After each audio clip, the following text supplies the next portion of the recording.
Berkuasanya pasukan Inggris di Batavia tahun 1811, konon menjadi asal muasalnya eceng gondok masuk ke Indonesia. Sang istri Gubernur Inggris, Sir Thomas Stamford Raffles, menjadikan tanaman lembah Amazon Brasil ini sebagai penghias kolam kediamannya di Istana Bogor. Dari sanalah tumbuhan yang mempunyai nama ilmiah Eichhornia carsipes melalang buana ke semua penjuru negeri ini. Eceng gondok memiliki pertumbuhan yang sangat pesat dalam siklus hidupnya. Hampir lebih dari 100 tahun, gulma perairan ini telah memenuhi perairan waduk, rawa, danau, hingga sungai di hampir seluruh wilayah kepulauan Indonesia, tak terkecuali desa Tambak Sari, Kabupaten Subang ini. Eceng gondok akan bertambah banyak sepanjang musim hujan, karena kandungan nutrien dalam air yang tinggi seperti nitrogen, fosfat, dan potasium menjadi faktor pendukung perkembangan cepat tanaman yang berasal dari famili Ponterdanaceae ini. Namun pada masa musim kemarau, di mana kandungan garam naik, pertumbuhan eceng gondok akan terhambat dan berkurang. Eceng gondok seringkali dianggap merugikan karena sifatnya yang menyerap banyak air untuk pertumbuhan daun serta batangnya. Evapor transpirasi atau penguapan yang besar dari daun tumbuhan mengapung ini turut andil dalam proses pendangkalan perairan. Selain dampak negatifnya, eceng gondok rupanya juga mempunyai manfaat. Selain diolah menjadi bahan beragam kerajinan tangan dan pupuk kompos, eceng gondok juga dapat dijadikan bahan biogas. Namun di wilayah Subang, eceng gondok dapat diolah menjadi olahan makanan, yaitu dendeng eceng gondok. Sebelum diolah menjadi bahan makanan, eceng gondok dibersihkan dan dibuang tangkai bawahnya terlebih dahulu, lalu dipotong-potong atau dirajang.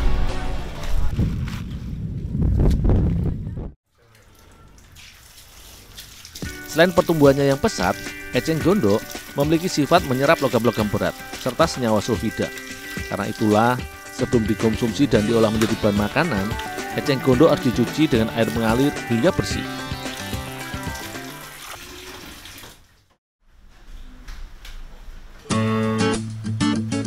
Berdasarkan penelitian, eceng gondok banyak mengandung protein dan juga serat kasar. Karenanya, untuk dapat dikonsumsi, eceng gondok haruslah melalui beberapa tahapan sebelum menjadi bahan olahan. Untuk dijadikan bahan makanan, eceng gondok harus direbus terlebih dahulu sekitar 1 jam hingga batang dan daunnya melunak.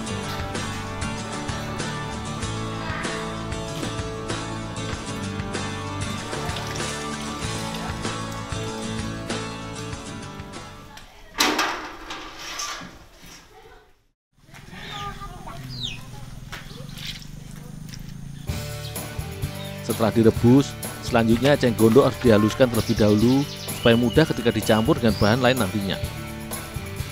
Karena sifatnya seperti spons yang menyerap air, sebelum dihaluskan, eceng gondok yang sudah direbus diperas agar kandungan airnya berkurang. Kemudian dicincang dan ditumbuk hingga teksturnya halus.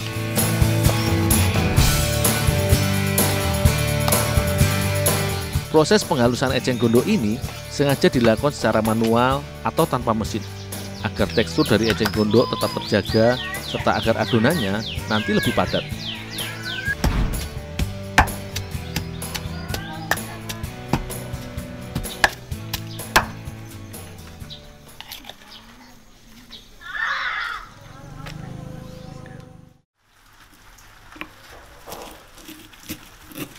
Dalam setiap olahan makanan maupun masakan, bumbu merupakan kunci utama sebagai penentu karakter serta cita rasa pada olahan yang akan dibuat.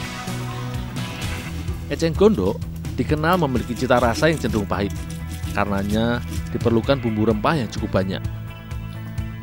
Sementara aku menyiapkan bahan utama, yaitu eceng gondok, Ibu Yuli mempersiapkan bumbu dasar seperti bawang merah, bawang putih, merica, dan daun jeruk yang dihaluskan bersama tambahan garam sebagai penggugah cita rasa dari adonan yang akan dibuat nanti.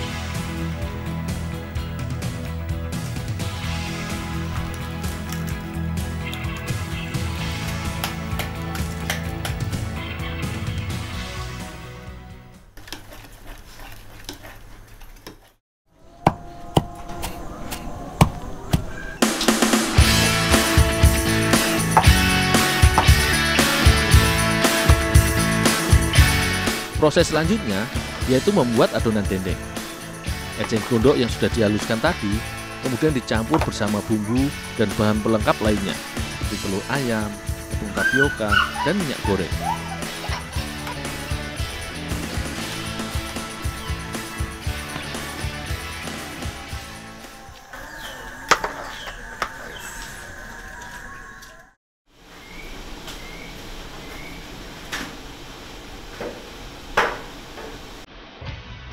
Setelah semua bahan tercampur merata dan menjadi adonan yang padat, adonan dendeng dikukus ke dalam dandang untuk kemudian selanjutnya dicetak ke dalam loyang atau cetakan.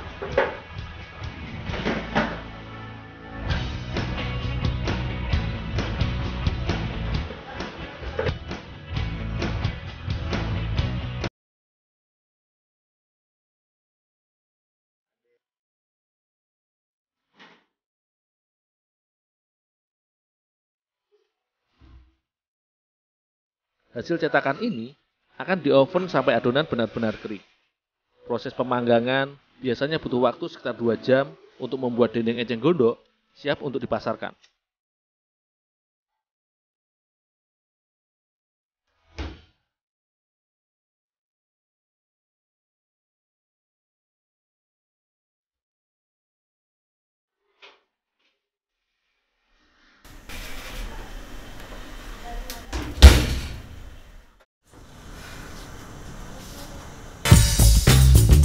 Olahan dendeng berbahan dasar eceng gondok ini merupakan inovasi dari Pak Wawan bersama UKM Sariku Metap miliknya guna meningkatkan nilai ekonomi dari eceng gondok serta untuk membantu mengontrol pertumbuhan eceng gondok di wilayahnya.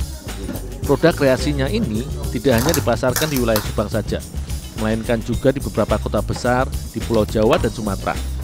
Olahan dendeng eceng gondok atau biasa dikenal dengan istilah denok karya Pak Wawan ini seolah menjadi salah satu alternatif pemanfaatan dari tumbuhan air yang seringkali dianggap gulma ini.